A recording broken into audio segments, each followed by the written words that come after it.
Hello, welcome to the TriathlonDan YouTube channel and another day of triathlon training. You join me on Saturday morning, and Saturday morning for me is long run day. Not every week, but the weeks where I kick myself at the backside and have to get out the door and do it. So today's one of those days, and for the next few weeks I'm gonna be adamant to get my long run in the weekend. So I'm gonna do an hour and a half today, nice and steady, but it can probably be a bit quicker than last week's. I feel like I'm shedding a bit of fatigue now, so for those who haven't followed too closely, for the last couple of weeks I've been on a bit of a DIY stay-at-home training camp, and it has backed off towards the back half of this week, so I'm feeling a bit fresher today.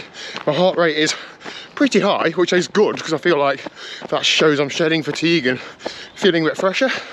So I'm just going to get this run done without pushing on too hard and just keep the feelings nice and steady. Now in terms of fueling, I haven't ate before I've started today.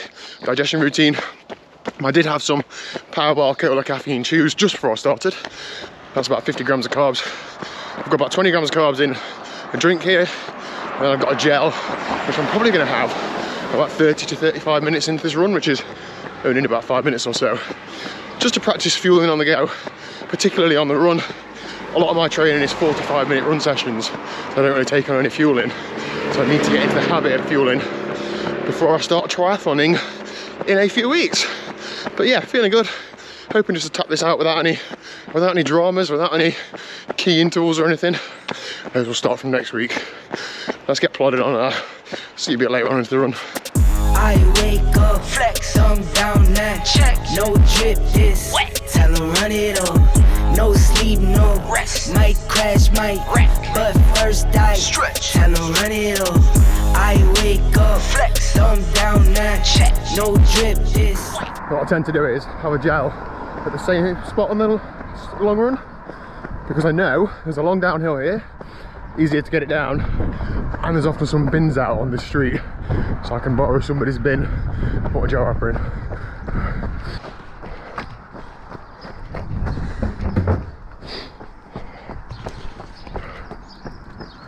Just about to tick over the hour, 6.5 miles ish. I'm actually running, I think, a little bit slower than last week. And last week I was like on my knees, so I'm not worried because this isn't a run where I'm pushing on. But I would have hoped to be a little bit quicker. Anyway, just had a text from Liz, so she's gone out on the bike this morning with Cherie. Big up Cherie. And they were tossing up between two routes. One was a bit shorter, one's a bit longer. And she just texted me, I heard it in my ears, saying that they're at the cafe stop, they're doing the longer route. Go on girls, good work. All Liz wants to do is get out on a bike at the weekend. She doesn't want to spend any time with me. Probably some sort of subscriber, I'm sure. So yeah, that's thrown me now. I thought I'm getting quite good at like vlogging in public. When something happens, I lose my train of thought. Yeah, good to see Liz out on the bike doing some good training. I've had my gel, been drinking.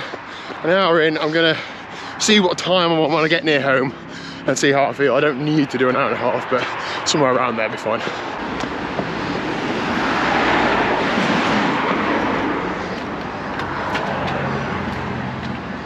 Come on. Yeah. Unreal. Just a pavement.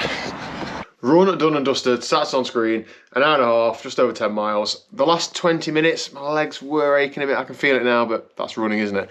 An hour and a half ago, I left you on this chair, and you're still here. Is that where you plan to be for the whole day? Oh, the life of a cat, hey. I thought I'd share with you a couple of things that I am loving at the minute, kit-wise, none of this sponsored or anything. I think I mentioned this for the week. Soft flasks for running, these are brilliant. I've actually ordered 2 more, but 500ml ones. This is only 250, so that I can use them at the Dirty Reaver. The idea is I'm going to put maybe fluid in one, but gels in another, and to be able to drink it on the go. I've got a bag on the bike. And the second thing is I've just pulled it off my sweaty foot, so I'm glad you can't smell this through the camera. Innovate running socks. Now for years I've used More Miles running socks, and they're absolutely fine. The ones I've got are probably a bit old and a bit like dry and crisp, but these are relatively new. They're brilliant. They really feel that cushioning in the heel and the toes. It's the sort of stuff that I read on the marketing spiel and think, yeah, whatever. But I actually, when you're running them, I do feel the difference between these, and even when sometimes if I'm being lazy, I just running like, you know, normal cotton, like casual socks, you can really feel the difference in these, particularly the longer distance. So definitely going to get some more running socks. I'm sure there are other brands that offer a similar sort of thing, but yeah, I'm really feeling the benefit of spending like £8 on a pair of socks. There you go. Okay, good afternoon. Elizabeth's decided to come back home. More on you in a second. Why is there loads of squawking going off in this garden? Shut up. Well, I think Beatrice has either just laid or she'd got a problem she's resolving, because it was her. Sounds like there's a problem she's resolving. Good afternoon, Elizabeth. How are you? Hi, yeah, really good, thanks. How's your ride? Really good. Bit cold at times, but still nice to get out. 41, just over 41 and a half miles. Yeah. And just over 3,000 feet of climbing, so it's been a good ride. Okay, feel like your legs are coming back?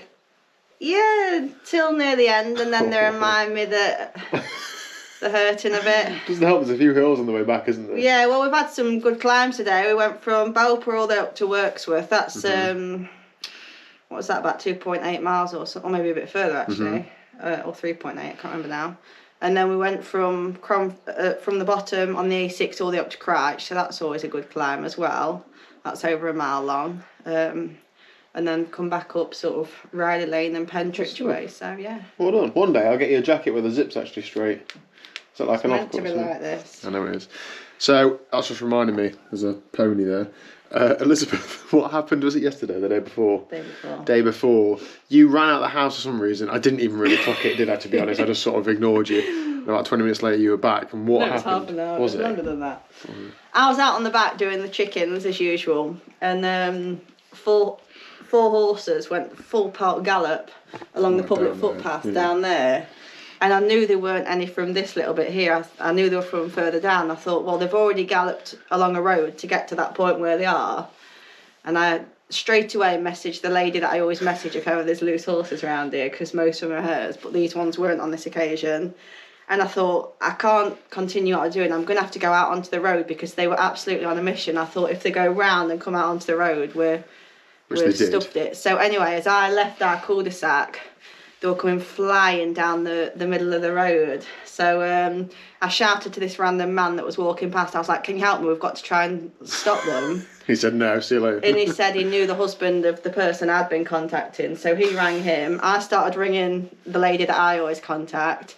And she came within a few minutes. And anyway, long story short, they ended up in the graveyard of the church. They were galloping all over the graves. The owners of them eventually came, and it took about 8 of us to actually catch them, because they were just absolutely galloping round, bucking, having a whale of a time. But no, they were all caught and returned. But we're not far from some main roads, obviously. It's quite dangerous. The thing is about these fields behind us, the fencing is absolutely terrible. It's evident that they don't want to spend any money on fencing, but when you're trying to keep animals in somewhere, like look at what you do for your chickens, for goodness sake. Like, I mean, big up Paul for sorting that. But, yeah. Okay, well, anyway, can we just say big up Dawn and Sheree for a great ride today? Big up, girls, well done. Did they know we say big up now? Yeah. Awesome. We're all bringing our bikes round for you to wash later, if that's all right. I bet you are. I'll be having a nap. All right, well done, Liz. Good work. Cheers. Well done. Thank you for your contribution to the video. Thank you to you guys and girls for watching this video. I'm going to end today's video there. What are you doing the rest of the day? I've got some plants to plant in the garden. Oh, brilliant. Can't wait. Yay. Exciting. And I am doing some bike jobs, tyres and mech hangers, and getting organised for a good week ahead. Hopefully the weather's looking good. Hit subscribe if you haven't already, and I'll see you tomorrow at 1 o'clock for some proper triathlon training. See you later.